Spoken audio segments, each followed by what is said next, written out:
Herndon, Virginia heat pump system here in the basement. It's a Carrier 3.5 ton. This is a 49-inch tall air handler. It's on a box. The box is 24 tall, 26 by 23. Right hand side, April Air media filter, 20 by 25. To another box, to a Broadway elbow, to the return drop of 24 by 12. The return supply risers are both 20 by 8, both right and left, with a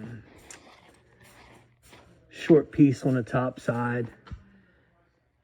It's 19 by 12, what they got up here. Got some little duct wrap. Both service disconnects here, 60 amp fused disconnects. There is a wire for the condensate pump here as well. Panel box is behind me. It's Sylvania. Both air handler breakers are 60s. The heat pump is a 50. This house was built in 78.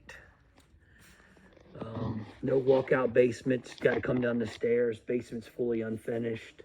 A little panoramic view real quick. Like I say, 49-inch air handler box. Filter that's there. It's a April Air.